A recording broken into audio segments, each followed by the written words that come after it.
तो स्वागत है मेरे यूट्यूब चैनल से फॉर योर क्लासेस में। और आज हम लोग क्लास 9th के एनसीईआरटी साइंस का चैप्टर नंबर 1 हमारे आसपास के पदार्थ का एक ही रैपिड फायर रिवीजन करने वाले हैं। ठीक है, और इसमें जितने भी हम लोगों का एमसीक्यू इंपॉर्टेंट एमसीक्यू बनने वाले हैं उन सभी एमसीक्यू पर हम लोग बात करेंगे। तो सबसे पहले हम लोग क्या करेंगे इस चैप्टर का सबसे पहले रिवीजन करेंगे। आपको कुछ नहीं करना है भाई, आपको इस वीडियो को सुनना है, बढ़िया से सुनना है और सुनने के बाद आपको 10 एमसीक्यू लाए हैं उन सभी एमसीक्यू को लगाना है। यदि आप इस वीडियो को शुरू से लेकर के लास्ट तक देखते हैं तो आपका ये चैप्टर पूरा रिवीजन हो जाएगा और किसी भी टाइप का अगर क्वेश्चन पूछा जाता है इस चैप्टर से तो वो नहीं छूटने वाला। तो यदि आपको अपने एग्जाम में बेहतर प्रदर्शन करना है तो बने रहिए वीडियो के लास्ट तक। ठीक है, वीडियो में हम लोग 10 प्रमुख एमसीक्यू को करने वाले हैं, लेकिन 10 प्रमुख एमसीक्यू को करने से पहले ऐसा नहीं कि एमसीक्यू का आंसर मुझे देना पड़े। तो मैं कोशिश करूँगा कि सभी एमसीक्यू का आंसर आप ही दो। इससे पहले हम क्या करेंगे, रैपिड फायर तरीके से हम जो है इस चैप्टर का रिवीजन करेंगे। तो चलिए हम लोग सबसे पहले इस चैप्टर का रिवीजन करते हैं। आपके पास अपना जो भी स्कूल का नोट्स है वगैरह है, आप उस नोट से पढ़े होंगे, एक बार कहीं ना किसी चैप्टर को पढ़े होंगे। तो चलिए आज मेरे साथ रिवीजन कीजिए इस चैप्टर को, ताकि इस चैप्टर से कोई भी क्वेश्चन हमारा ना छूटे। ठीक है, तो चलिए टाइम वेस्ट ना करते हुए हम क्या करते हैं, इस चैप्टर का रिवीजन स्टार्ट कर देते हैं। ठीक है, तो देखिए इस चैप्टर में हम लोगों को जनरली क्या पड़ता है, हमारे आसपास के पदार्थ। अच्छा, सबसे पहले तो नाम है क्या हमारे चैप्टर का, हमारे आसपास के पदार्थ, मैटर इन आवर सराउंडिंग। ये हमारा पहला चैप्टर है जो केमिस्ट्री का पहला भाग है। ठीक है, इसमें हम लोगों को पढ़ना पड़ता है कि जितने भी हम लोगों को पदार्थ देखने को मिलते हैं हमारे आसपास में, आपको जितने भी पदार्थ देखने को मिलते हैं उसकी अवस्था, उसके गुण, उसकी स्ट्रक्चर, इन सब के बारे में हम लोगों को पढ़ने के लिए दिया गया है इस चैप्टर में। तो यहाँ पर इस चैप्टर को शुरू करने से पहले आपको सबसे पहले यह जानना बहुत ज़्यादा ज़रूरी है कि आपको सबसे पहले जानना बहुत ज़्यादा ज़रूरी है कि आपको अपने आसपास जितने भी प्रकार के पदार्थ देखने को मिलते हैं वो सभी पदार्थ कहीं न कहीं एक छोटे छोटे कणों से मिल करके बना होता है। छोटे छोटे कण सट के एक पदार्थ का निर्माण किया गया।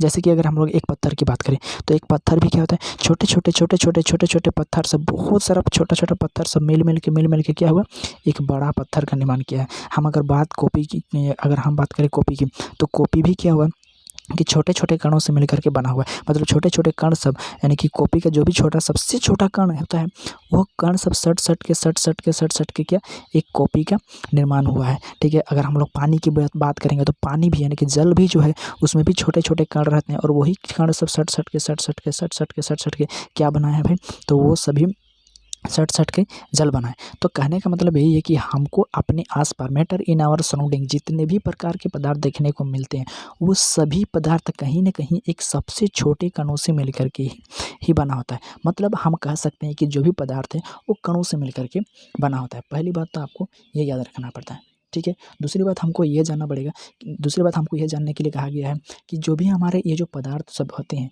वो हमारे आसपास में कितनी अवस्थाओं में मौजूद होते हैं। तो जो भी पदार्थ आपको देखने को मिलता है जनरली हमारे आसपास में, वो मुख्यतः हमें 3 अवस्थाओं में देखने को मिलता है। या तो वस्तु आपको ठोस अवस्था में दिखाई देगा, या तो द्रव अवस्था में दिखाई देगा, या फिर आपको गैस अवस्था में दिखाई देगा। लेकिन हम इसको अगर हमें कोई इसको परिभाषित करने के लिए कहा जाएगा तो हम कैसे परिभाषित करेंगे कि ठोस किसको कहते हैं, द्रव किसको कहते हैं और गैस किसको कहते हैं। तो इसको परिभाषित करने के लिए भी आपको क्या करना, ठोस के लिए क्या बोलेंगे, वो पदार्थ जो कठोर होता है वही उसे क्या कहते हैं, ठोस कहते हैं। और द्रव किस क्या बोलेंगे, वो पदार्थ जो बहता है उसको द्रव बोलते हैं। और गैस किसको बोलते हैं, इसका कोई आप ही बताएं इसको क्या बोलते हैं। तो ये एक सुइटेबल हमारा परिभाषा नहीं है। एक्चुअली में जो इसकी परिभाषा होता है, इसके गुण को, इसकी आकृति को, इसके आयतन को, मैंने कणों के बारे में बात किया, एक कण सब किस प्रकार से सटे हुए हैं, इसकी स्ट्रक्चर को जान करके अगर हम इसका परिभाषित करेंगे तो ज़्यादा अच्छा रहता है। तो उसी परिभाषा को हम लोग सबसे पहले चलिए रिवाइज कर लेते हैं। ठीक है, तो इसको याद करने के लिए, मतलब इसका परिभाषा को याद करने के लिए आप इस चार्ट का उपयोग कर सकते हैं। यही चीज़ मैं जो है ना आपको इससे पहले इस चैप्टर का मेरा एक वीडियो भी बनाया हुआ, पूरा चैप्टर मैंने पढ़ा दिया, उसमें बहुत अच्छे से इसको एक्सप्लेन किया गया। इसमें ठोस अवस्था, द्रव अवस्था और गैस अवस्था के बारे में हम लोग आराम से इसको परिभाषित किस प्रकार से करेंगे। देखिए, अगर हम लोग सबसे पहले बात करें ठोस अवस्था की, तो ठोस अवस्था हम उससे कहते हैं जिसकी आकृति निश्चित होती है, आयतन भी निश्चित होती है, कणों के बीच की दूरी बहुत कम पाया जाता है, कणों के बीच आकर्षण मौजूद पाया जाता है और संपीड्यता का गुण नगण्य पाया जाता है।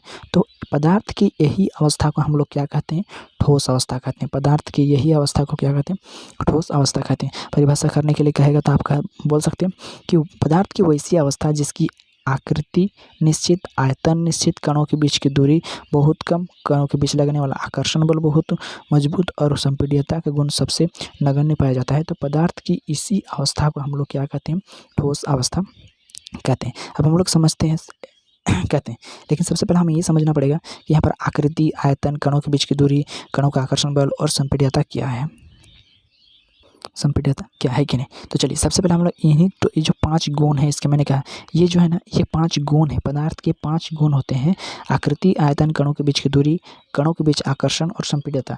मैंने कहा कि पदार्थ जो है कणों से मिलकर के बना होता है, तो कण से मिल करके बना होता है उसके बीच कितना दूरी होता है, और वो जो आपस में सटे हुए रहते हैं, क्या उसमें के बीच में कोई आकर्षण बल काम करता है, या कि उसका आयतन होते हैं, उसका आकृति कैसी होती है, फिक्स होती है या फिर बदलती रहती है, इसकी संपीड्यता मतलब क्या उसका दबा करके उसका आकृति को बदला जा सकता है या नहीं बदला जा सकता है, इसको ही बोलते हैं। चलिए इसको हम लोग एक एक करके समझ लेते हैं। देखिए आकृति के कहने का मतलब क्या होता है, आकृति का मतलब एक फिक्स है उसका आकार, आकृति कहने का मतलब एक फिक्स आकार। जैसे कि हम बात करें इसकी देखिए इसका क्या हो गया, एक फिक्स आकार है कि नहीं।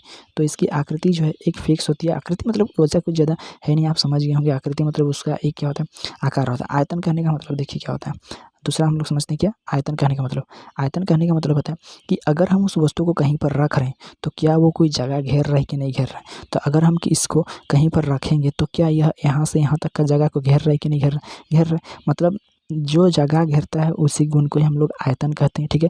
जगह घेरना का गुण को क्या हम कहेंगे, आयतन। और कणों के बीच की दूरी, ये जानना बहुत ज़्यादा इंपॉर्टेंट है। कणों के बीच की दूरी का मतलब क्या होता है, देखिए जो भी हमारा पदार्थ बना होता है कणों से मिल करके बना होता है, और ये जो कण सब मिल करके बना होता है, जैसे कि ये एक कण हो गया, ये एक कण हो गया, ये एक कण हो गया, ये एक कण हो गया, ये कण सब आपस में सट के पदार्थ का निर्माण करते हैं।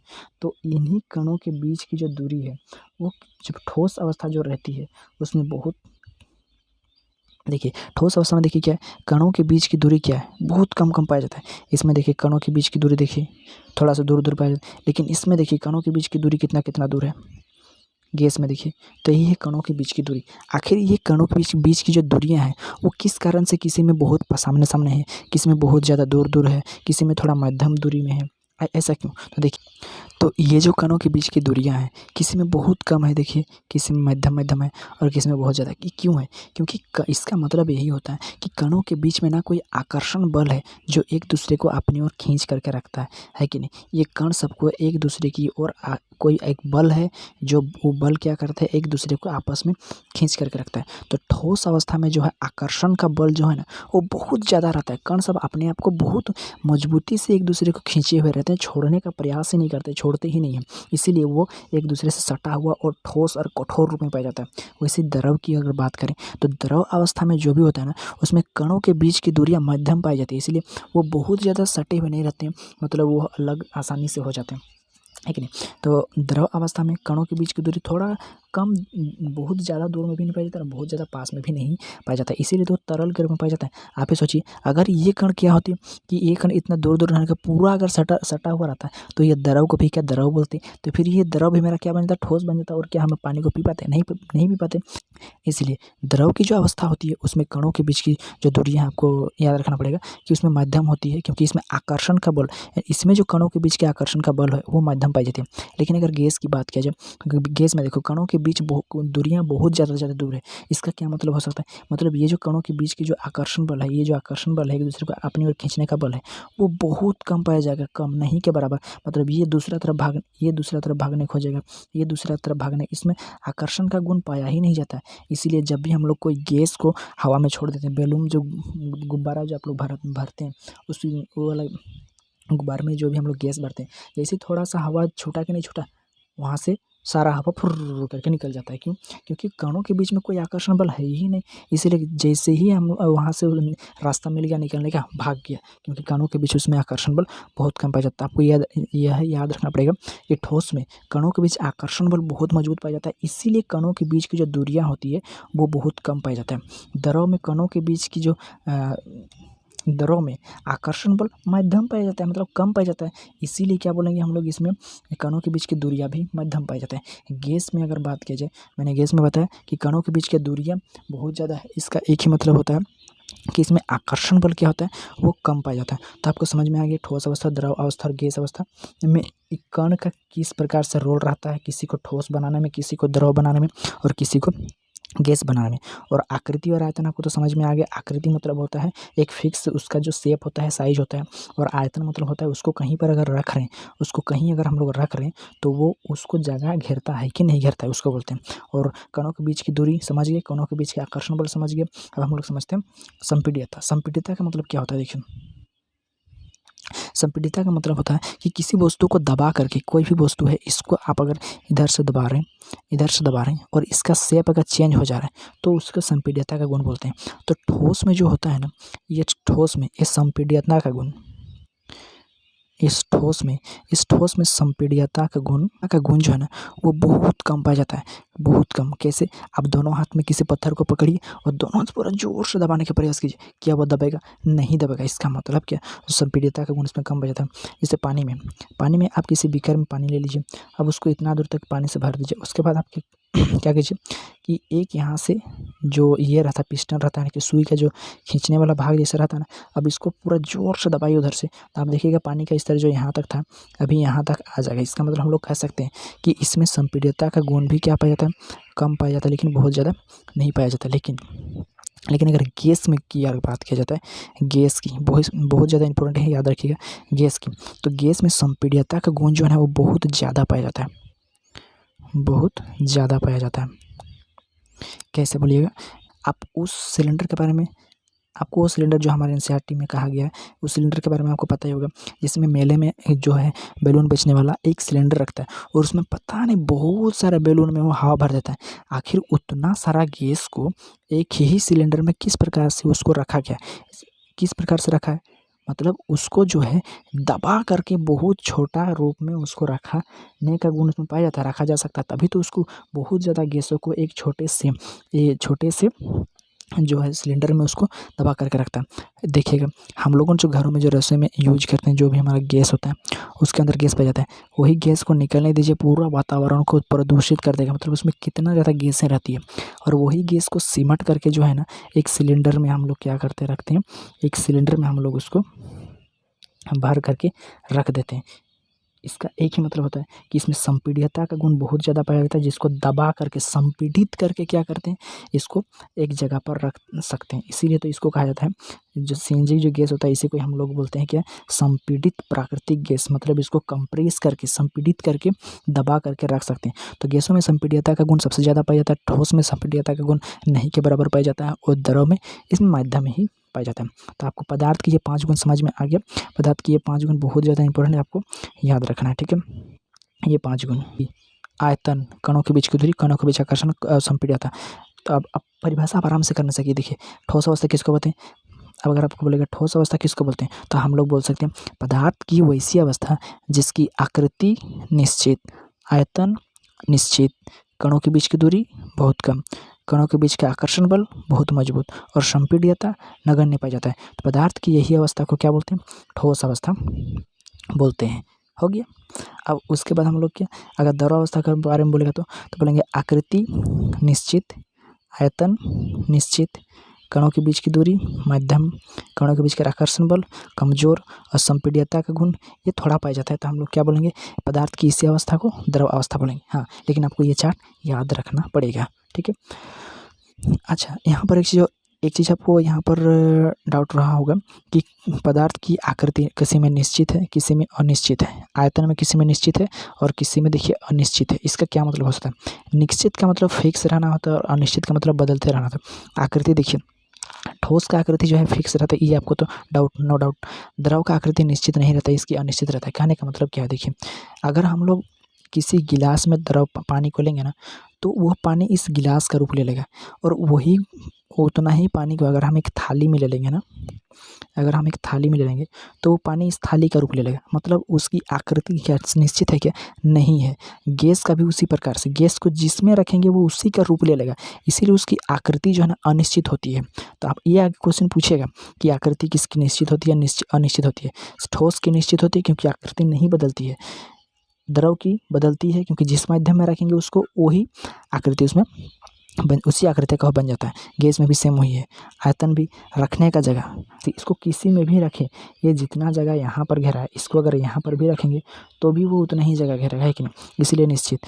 और इसमें द्रवावस्था में भी इसका भी निश्चित रहता है। आयतन का मतलब इसमें देखिए, इसमें अगर 1 लीटर पानी आटा है ना, उसी 1 लीटर पानी को यहाँ पर अगर ये में थाली में रखेंगे तो 1 लीटर ही पानी वहाँ पर रहेगा, है कि नहीं। आयतन उसका जगह उतना ही घेरेगा। आयतन में इसका बेलन का आयतन निकालेंगे और इसी अगर थाली का आयतन निकालेंगे तो आयतन दोनों का सेम होगा, इसीलिए बोल रहे हैं कि उसका आयतन सेम होगा। लेकिन उसकी जो गैस होता है इसका आयतन जो है वो अनिश्चित होता है। इसका अनिश्चित होता है क्योंकि आपको पता है जिसका में रखेंगे वो उसी का ही रूप ले लेगा। जैसे इसको अगर बड़ा डब्बा में रखेंगे ना तो गैस बड़ा डब्बा में भी आ जाएगा, और इसको अगर छोटा डब्बा में रखेंगे ना तो वो छोटा डब्बा में भी आ सकेगा। ज़्यादा कंप्रेस करके उसको रखना पड़ेगा। आपको ये चीज़ समझ में आ गया होगा। थोड़ा लंबा हमारा वीडियो चल गया है, तो चलिए अब हम लोग स्टार्ट करते हैं MCQ को। उसके बाद बीच बीच में हम लोग समझते रहेंगे। तो चलिए अब मैं आपको क्वेश्चन पूछता हूँ एक करके, और उसके बाद धीरे धीरे डाउट क्लियर करते जाएंगे, और उसके बाद MCQ भी सॉल्व करते जाएंगे, नहीं तो फिर बहुत ज़्यादा लंबा टाइम हो जाएगा। क्योंकि हम रिवीजन कर रहे हैं, आप क्विक रिवीजन करने का सोच रहे हैं लेकिन ऐसा होता नहीं है कि नहीं। तो चलिए देखिए पहला क्वेश्चन हमारा क्या कर रहा है। पहला क्वेश्चन बोल रहा है कि निम्नलिखित में से कौन पदार्थ की अवस्था नहीं है। यह भी कहता है पदार्थ की हम लोगों के पास कितनी अवस्था रहती है, 3 अवस्था रहती है। पदार्थ की हमारे पास कितनी अवस्था रहती है, वो 3 अवस्था रहती है। कौन कौन, ठोस रहती है, द्रव रहती है, गैस रहती है। ये कहाँ से दे दिया हमारा, ये ऐसा तो हमारा कोई नहीं रहता है कि नहीं जी। हमारा किसी भी प्रकार का अवस्था नहीं रहता है, हमारे पास 3 ही अवस्था रहती है, एक ठोस, एक द्रव और एक हमारा क्या रहता है, गैस रहता है। ये चीज़ आपको याद रखना है। चलते हैं दूसरा सवाल की ओर। दूसरा सवाल क्या कर रहा है, देखिए कि निम्नलिखित में दूसरा सवाल का निम्नलिखित में कौन सबसे तेज़ी से फैलेगा। कौन सबसे तेज़ी से फैलेगा, आपको क्या लगता है इनमें से अगर देखें तो सबसे तेज़ी से कौन फैलेगा। अगर हम लोग ठोस को कहीं पर गिरा देते हैं, अगर हम लोग ठोस को कहीं पर गिरा देंगे, इस जगह फेंक देंगे किसी ठोस को, तो क्या होगा, क्या वो फैलने लगेगा। द्रव को गिरा देंगे तो क्या वो फैलने लगेगा। हाँ, द्रव को अगर कहीं पर रख देते हैं तो फैल के मतलब थोड़ा फैलेगा वो। लेकिन गैस को अगर कहीं पर, मैंने अभी कहा कि अगर गैस को थोड़ा सा छोड़ देंगे तो पूरा वातावरण को क्या कर देगा, प्रदूषित कर देगा। और द्रव को एक जगह रखेंगे तो थोड़ा ही दूर वो फैलेगा। लेकिन इसमें गैस को अगर इसको फ्री छोड़ देते हैं, कणों के बीच का जो आकर्षण बल इतना कम पाया जाता है कि ये छोड़ते छोड़ते भागना शुरू करेंगे। मतलब इसमें जो है फैलने का गुण सबसे ज़्यादा पाया जाएगा। समझ में आ गया आपको। चलिए आपको इसका सही आंसर क्या हो जाएगा, देखिए ये गैस है, ये पानी है, ये भी द्रव टाइप का है और ये तो ठोस है। तो इनमें से मेरा सही आंसर क्या हो जाएगा, ये गैस हो जाएगा, ठीक है ना। क्योंकि गैस में ही जो है, इसमें गैस में कणों के बीच की आकर्षण बल बहुत कम पाया जाता है। तो इसको अगर थोड़ा सा छोड़ देंगे तो पूरा फैल जाएगा एकदम पर तुरंत। इसीलिए बोलते हैं तेज़ी से फैलने का तेज़ी से फैलने का गुण किसमें पाया जाता है, ऑक्सीजन गैस में। ऑक्सीजन गैस क्या, कोई भी गैस हो। अगला सवाल देखिए क्या बोल रहा है। जब किसी ठोस को गर्म किया जाता है तो कणों के बीच की जगह पर क्या प्रभाव पड़ता है। वेरी वेरी इंपॉर्टेंट, कि अगर किसी ठोस है, कोई भी ठोस हो, उसको गर्म किया जाता है तो कणों के बीच की जगह पर क्या प्रभाव पड़ता है। देखिए कोई भी हमारा ठोस है, ये हमारा एक ठोस है, ठीक है ना। और इसके अंदर में एक सेकेंड, कोई भी ठोस जो होती है, मान लेते हैं ये मेरा ठोस है, कि क्वेश्चन कह रहा है कि जब किसी ठोस को गर्म किया जाता है तो कणों के बीच की जगह पर क्या प्रभाव पड़ता है। तो कणों की जगह के पर क्या प्रभाव पड़ता है ये आपको बताना है। देखिए ठोस अवस्था की अगर हम लोग बात करते हैं, यहाँ पर ठोस अवस्था, तो ठोस अवस्था में कणों के बीच के आकर्षण पर बहुत ज़्यादा पाया जाता है, इसलिए कणों के बीच रिक्त स्थान जो है, रिक्त स्थान बहुत कम पाया जाता है। लेकिन अगर हम क्या करेंगे, इसको गर्म करेंगे, सिर्फ इसको ही नहीं, पदार्थ की किसी भी अवस्था को अगर हम लोग गर्म करते हैं तो अच्छा एक चीज़ आपको याद रखना है कि जो पदार्थ होते हैं ना, इसके कुछ गुण पाई जाती है। और गुण क्या होती है, वो गुण होती है कुछ इस प्रकार से, आपको दिखा देता हूँ पहले। ये गुण आपको सबसे पहले याद रखना है। पदार्थ के अभिलक्षणिक गुण क्या होता है, पदार्थ के कणों के बीच रिक्त स्थान होती है, जो मैंने आपको एक्सप्लेन कर दिया। पदार्थ के कण निरंतर गतिशील होते हैं, ये चीज़ आपको नहीं बताया मैंने। पदार्थ के जो कण होते हैं वो हमेशा गति करते रहते हैं, लेकिन वो आपको दिखेगा ना, ठीक है। वो कण जो है ना गतिशील होते हैं।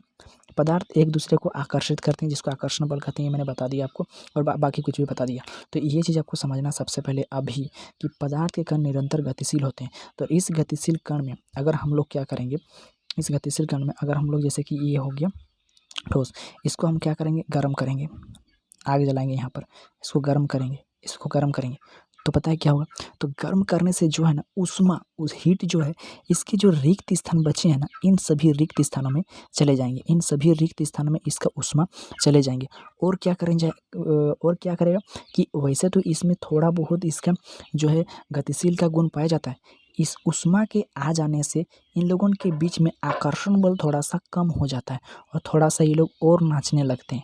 और गर्म करेंगे तो ये और नाचने लगेंगे, और गर्म करेंगे तो ये और नाचने लगेंगे। इस तरह से क्या होता है कि इनमें जो कणों के बीच धीरे धीरे दूरियां क्या हो जाता है, इन कणों के बीच जो है धीरे धीरे दूरियां, वो दूरियां बढ़ने लगती है, धीरे धीरे दूरियां बढ़ने लगती है, धीरे धीरे दूरियां बढ़ने लगती है, धीरे धीरे दूरी जो है वो क्या हो जाएगा, बढ़ जाएगा। ये धीरे धीरे दूरियां बढ़ जाएगा, और हमको क्या देखने मिलेगा, रिक्त स्थान बहुत ज़्यादा देखने मिलेगा। ये दूरियां धीरे धीरे क्या हो जाएंगी, ये जो दूरियां हैं वो धीरे धीरे बढ़ जाएंगे। और जो ठोस था, अब इसकी आकृति जैसा हमको दिखेगा क्या, द्रव अवस्था की जैसा। और इसी प्रकार से ठोस को गर्म करते जाएंगे, गर्म करते जाएंगे, तो कणों के बीच की दूरियां बढ़ते जाएगा, बढ़ते जाएगा, और यही ठोस बाद में क्या बन जाएगा, यही ठोस मेरा बाद में द्रव बन जाएगा। इसको और गर्म करेंगे, और गर्म करेंगे, और गर्म करेंगे, तो यही ठोस हमारा द्रव क्या बन जाएगा, ये हमारा गैस बन जाएगा, ये हमारा गैस बन जाएगा। तो सारा खेल किसका है, कणों का है। तो अगर गर्म करने पर ये क्या होती है, आपको समझ में आ गया। देखिए अब क्वेश्चन क्या बोल रहा है, अब क्वेश्चन को समझते हैं। बीच के जगहों पर क्या प्रभाव पड़ेगा, पूछा है। बीच के जगह पर क्या प्रभाव पड़ेगा, बीच का जगह हो बढ़ जाएगा, या बीच का जगह हो घट जाएगा, या वही रहेगा, या फिर कोई प्रभाव नहीं पड़ेगा। तो आप आराम से बता सकते हैं, मैंने अभी आपको बता दिया क्या, कि इसकी बीच की जो जगह है वो क्या हो जाएगा, वह बढ़ जाएगा, है कि नहीं। इसके बीच की जगह क्या हो जाएगा, ये बढ़ जाएगा, ये कण सब क्या हो जाएंगे, ये उष्मा जैसे ही इसमें आ जाएगा तो ये हट जाएंगे, यानी कि इसमें उष्मा, इसमें जो गुप्त उष्मा होती है वो इसके जगह को ले लेगा, और इसके आकर्षण बल को क्या कर देगा, वो कमज़ोर कर देता है। समझ में आ गया। चलिए इसका तो सही आंसर है क्या, ऑप्शन नंबर ए। चौथा नंबर क्या कर रहे हैं, देखिए चौथा नंबर सवाल हमारा क्या कर रहे हैं, देखिए कि निम्नलिखित में कौन सा वाष्पीकरण की दर को प्रभावित नहीं करता, वाष्पीकरण की दर को प्रभावित नहीं करता। अच्छा चलिए इसको भी थोड़ा समझ लेते हैं। वाष्पीकरण की दर को प्रभावित नहीं करता का मतलब क्या होता है, तो देखिए मैंने अभी बताया आपको, कोई भी ठोस होता है, इसको गर्म करेंगे, कोई भी ठोस होता है हमारा, इसको जैसे कि ठोस गर्म करेंगे, किस में बनेगा, ये द्रव बन जाएगा, गर्म करेंगे तो ये गैस बन जाएगा, क्या हो जाएगा, ये हमारा गैस में बदल जाएगा, ठोस, फिर ये द्रव में बन जाएगा, और फिर धीरे धीरे किस में बदल जाएगा, ये मेरा गैस में बदल जाएगा। लेकिन वो द्रव से ही हमारा गैस में बदलता है। तो द्रव से आपको बदलने की जो नाम होती है वो आपको याद होगा, चलिए आपको याद होगा, मैं उम्मीद करता हूँ। तो द्रव से जो गैस बनता है इसी को बोलते हैं हम लोग क्या, वाष्पीकरण। कोई भी द्रव रहता है, मतलब हम यहाँ पर कोई भी अगर बीकर में कुछ ले लेते हैं, पानी ले लेते हैं, और इसको क्या करते हैं हम लोग इधर से गर्म करने लगते हैं, ठीक है। चूल्हा में हम लोग ले लिए, अब हम लकड़ी देंगे और इसको गर्म करने लगेंगे, इसको गर्म करने, तो क्या होता है, जो पानी है ना वो वाष्प बन करके क्या होता है, वो तेज़ी से ऊपर की ओर उठने लगता है, और यहाँ पर हम लोग का पानी जो है वो उस पानी क्या होता है, वो कम होने लगता है। ऐसे कैसे, क्योंकि ये जो पानी है वो गैस बन जाता है, और वाष्प के रूप में क्या होता है, वो ऊपर की ओर बढ़ जाता है, बोलते हैं हम लोग इसका वाष्पीकरण हो गया। तो यही वाष्पीकरण किस किस पर निर्भर करता है, यही आपको पूछा गया है, तो मैं आपको बता दे रहा हूँ। चलिए वाष्पीकरण की दर किस पर निर्भर करता है। सबसे पहले वाष्पीकरण जो निर्भर करता है वो है आपका तापमान, ठीक है। दूसरा आपका सतह का क्षेत्रफल, सतह का क्षेत्रफल। तीसरा है आपका हवा और चौथा है आपका आर्द्रता। आर्द्रता ये कैसे, मैं आपको अभी बता दे रहा हूँ ये कैसे। तापमान पर डिपेंड रहता है यह वाष्पीकरण कैसे, उष्मा हीट। अगर हम इसको गर्म नहीं करेंगे भाई, अगर हम इसको गर्म नहीं करेंगे तो क्या यहाँ से वाष्पीकरण होगा, नहीं होगा। तो इसका मतलब हम लोग पूरा समझ सकते हैं कि वाष्पीकरण करने के लिए, वाष्प में बनाने के लिए तापमान का बहुत ज़्यादा रोल है, मतलब तापमान इसको प्रभावित करता है। हो गया सतह का क्षेत्रफल। इसको कैसे देखेंगे और कहाँ पर देखेंगे, देखिए आप सुबह सुबह नहाते हैं और उसके बाद अपना कपड़ा जो है उसको कहाँ पर सुखाने के लिए ले जाते हैं, और सुखाने के लिए ले जाते हैं और उसको क्या करते हैं, सुखाने के लिए आप यहाँ पर जो आप सुखाते हैं वहाँ पर रख देते हैं। एक कपड़ा को आप ऐसा करके, जो आप पानी सबको निचोड़ते हैं, निचोड़ करके ले गए और कपड़ा को फैलाए बिना आप उसको क्या किए, इस तरह से सुखा दिए। और दूसरा जो है आप दूसरा जगह पर क्या किए, उस कपड़ा को थोड़ा सा फैला करके दिए हैं, इस प्रकार से फैला करके दिए हैं। तो अब आप बताइए भाई कि इसमें से ये कपड़ा पहले सूखेगा, अब बताइए कि ये कपड़ा पहले सूखेगा या फिर जिसको आपने फैला के रखा था वो कपड़ा जल्दी सूखेगा। तो आप बोलेंगे कि जिसको फैलाए थे वो सूखेगा और जिसको नहीं फैलाए थे वो कम देरी में सूखेगा, सूखबो नहीं करेगा शायद एक दिन में। ऐसा क्यों? इसका यही कारण है कि हमने इसका सतह का जो क्षेत्रफल है उसको बढ़ा दिया। इसका मतलब वो जो हम लोग कपड़ा था उसका हर एक क्षेत्रफल से जब वहाँ तापमान मिलेगा तो उष्मा से क्या हो जाएगा, वो वाष्पीकृत होकर के वाष्प सब यानी कि पानी से वाष्प बन करके निकल जाएगा। लेकिन इसमें सतह का क्षेत्रफल नहीं बढ़ाया हुआ है, इसलिए धीरे धीरे करके इसका वाष्पीकरण होगा, क्योंकि ताप सभी जगह पर समान रूप से नहीं मिलेगा।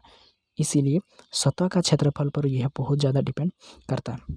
हवा में किस प्रकार से होता है, देखिए हवा में यही कपड़ा में अगर हम लोग क्या करते हैं, अभी हमारा धूप नहीं है, ठीक है, और हमको सुखाना है कपड़ा, तो आपको पता है कि कपड़ा जो होता है वो हमारा हवा में भी सूखता है। लेकिन वो कैसे, आपने अक्सर जो है बालों को हवा देते हुए देखा होगा, है कि नहीं। तो इससे क्या होता है, इससे भी हमारा जो है कपड़ा सूख जाता है।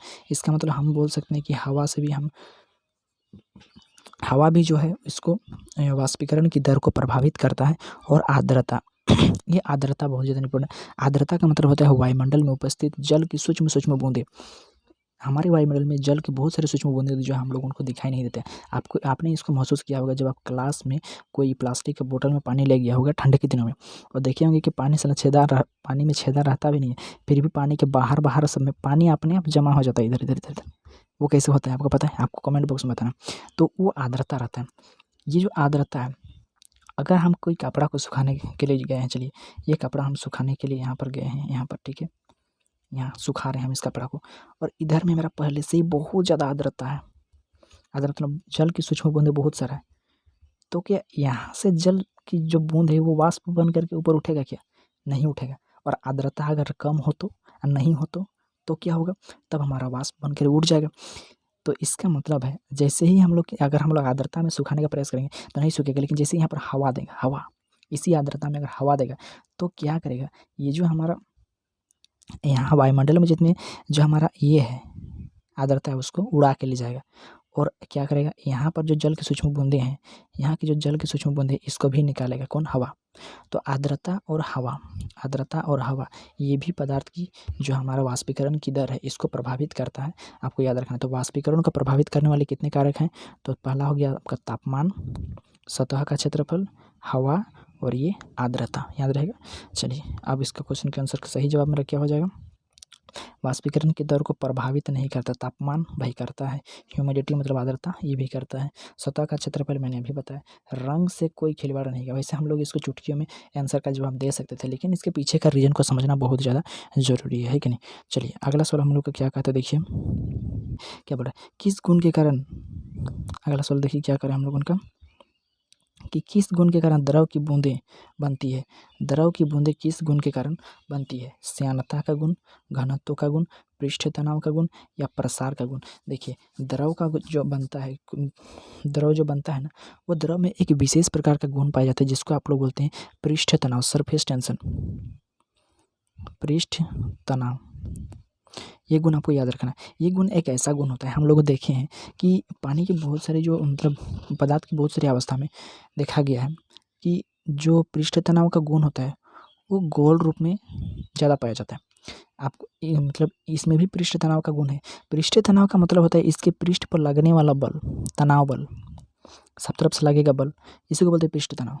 इधर से भी लगेगा, इधर से भी लगेगा, इधर से भी लगेगा, इधर से भी लगेगा, तो यही है पृष्ठ तनाव। तो पृष्ठ तनाव में अगर देखें तो पदार्थ का जो यानी द्रव जो होता है वो गोल ही क्यों रहता है? वो चार कोनिया का मतलब चार कोना वाला कि किसी वर्ग की तरह नहीं रहता है, किसी आयत की तरह नहीं, घनाभ की तरह, घन की तरह नहीं रहता है, वो गोल ही क्यों रहता है? तो इस पृष्ठ तनाव का जो गुण है वो सबसे ज़्यादा देखा गया है किसमें? द्रव का पृष्ठ तनाव का गुण जो है वो इस गोल आकार में देखा गया। इसीलिए पदार्थ की जो बूंदें होती है ना वो सरफेस टेंशन के कारण गोल होती है। ठीक है, ये चीज़ आपको याद रखना। अगला सवाल, निम्नलिखित में से कौन सा उद्युतीकरण, इसको ऊर्ध्वापातन बोल रहा था शायद, उद्युतीकरण है। निम्नलिखित में से कौन सा उद्युतीकरण का उदाहरण है? मतलब बर्फ का पिघल। उद्युतीकरण का मतलब होता है ऊर्ध्वापातन, सब्लिमेशन जिसको बोलते हैं ऊर्ध्वापातन। ऊर्ध्वापातन का मतलब होता है, अच्छा पदार्थ की अवस्था का चेंज के बारे में नहीं बताया आपको। पदार्थ की अवस्था किस प्रकार से बदलती है मैंने आपको थोड़ा सा बता दे रहा हूँ। देखिए, जो भी हमारा ठोस रहता है, ठोस, द्रव और गैस, ये तीन अवस्था रहती है। ठोस से अगर द्रव में बदल रहा है तो उसे हम लोग क्या कहते हैं? इसको हम लोग बोलते हैं गलाना या गलनांक। गलनांक या गलाते हैं जिसको हम लोग बोलते हैं। द्रव का गैस में बनना वाष्पीकरण, वाष्पीकरण, ठीक है। गैस से द्रव बनना संघनन, संघनन जो बादल बनने की प्रक्रिया में हम लोग को देखने को मिलता है। द्रव का फिर ठोस में बदलना, इसको बोलते हैं जमना, जम जाता है। और एक चीज़ कि कोई भी ठोस का सीधे गैस में बदलना, इसी को बोलते हैं सब्लिमेशन यानी कि ऊर्ध्वापातन। या गैस का सीधे ठोस में बदलना क्या बोलते हैं? सब्लिमेशन या ऊर्ध्वापातन कहते हैं। तो यही गुण जो है ना वो किस में पाया जाता है? बोल रहा ऊर्ध्वापातन का गुण। बर्फ में नहीं, बर्फ तो अगर उसको पिघालेंगे तो हमारा क्या पानी बन जाएगा? सीधे ठोस से द्रव, मतलब ठोस से गैस में नहीं, और सीधे ठोस द्रव में नहीं आएगा और सीधे गैस बन जाएगा, ये गुण बोल रहा है। तो ठोस से गैस, ये ठोस है, इस ठोस को पिघालेंगे तो हम लोग क्या द्रव बन जाएगा, मतलब ये नहीं। पानी को उबालेंगे तो ये भाप बनेगा, भाप का नहीं। पानी एक द्रव है, द्रव से गैस जरा नहीं। इत्र का उड़ना, इत्र भी गंध है, मतलब एक गैस की तरह है, ये भी नहीं होगा। और कपूर देखो, इस चीज़ को आपको याद रखना, ये इंपॉर्टेंट है। कपूर जो होता है इसमें ऊर्ध्वापातन का गुण पाया जाता है। इसको आप गर्म कीजिएगा तो वो ठोस से सीधे डायरेक्ट इसमें बदल जाता है, वो गैसीय अवस्था में बदल जाता है। अगला क्वेश्चन देखिए क्या कहता है। सामान्य वायुमंडलीय दाब में पानी किस सामान्य वायुमंडलीय दाब में शुद्ध पानी किस तापमान पर उबलती है? आपको याद रखना है 100 डिग्री सेल्सियस। और 0 डिग्री सेल्सियस पर क्या होता है? पानी बर्फ के रूप में जमने लगता है। ठीक है, याद रखिएगा 100 डिग्री सेल्सियस में पानी उबलने लगता है और 0 डिग्री सेल्सियस में पानी जमने लगता है। आपको इसको केल्विन में बताना कितना डिग्री केल्विन होगा। ठीक है, 8 नंबर का सवाल क्या बोल रहा है कि निम्नलिखित में से किस अवस्था में पदार्थ की निश्चित आयतन होती है लेकिन देखिए ये वाला चीज़ मैंने आपको बताया, पदार्थ की यही चीज़ मैंने आपको उधर में बता दिया था कि निम्नलिखित में से कौन से पदार्थ की निश्चित आयतन लेकिन निश्चित आकार नहीं होती है। आयतन निश्चित होगा और आकार अनिश्चित होगा। देखिए किसका आयतन निश्चित होता है? ठोस का। ठोस का आकार निश्चित होता है, मतलब जहाँ भी रखेंगे वो उसी आकार का रहेगा। द्रव का ना, द्रव का आकार जो होता है वो निश्चित नहीं रहता है। अगर गिलास में रखेंगे, द्रव का अगर बात करें, द्रव का जो आकार है वो निश्चित नहीं रहता है। उसको कभी गिलास में रखेंगे तो वो गिलास का रूप लेगा, थाली में रखेंगे तो थाली का रूप ले लेगा। यानी कि इसका आकार फिक्स नहीं रहता है। एक तो मिल गया, चलो क्या हमको आकार मेरा अनिश्चित रहता है। और इसका आयतन, पानी भरने की क्षमता, वो निश्चित रहता है कि नहीं? हाँ, ये रहता है। द्रव अगर एक गिलास मतलब 1 लीटर पानी अगर एक गिलास में है, उसको अगर बाल्टी में रखेंगे ना या फिर थाली में रखेंगे तो वहाँ एक गिलास पानी आएगा, मतलब इसका आयतन सेम रहेगा लेकिन उसका आकार सेम नहीं रहेगा। तो कौन सा आकृति हो जाएगा, मतलब कौन सा अवस्था हो जाएगा इसका? वो हमारा हो जाएगा द्रव अवस्था। 9 नंबर का सवाल देखिए क्या बोल रहा हूँ। कि निम्नलिखित में से कौन सा कथन गलत है। पदार्थ के कण हमेशा गतिशील होते हैं, गलत है पूछा है ना, इस पे याद रखना कि पदार्थ के कण हमेशा गतिशील रहते हैं।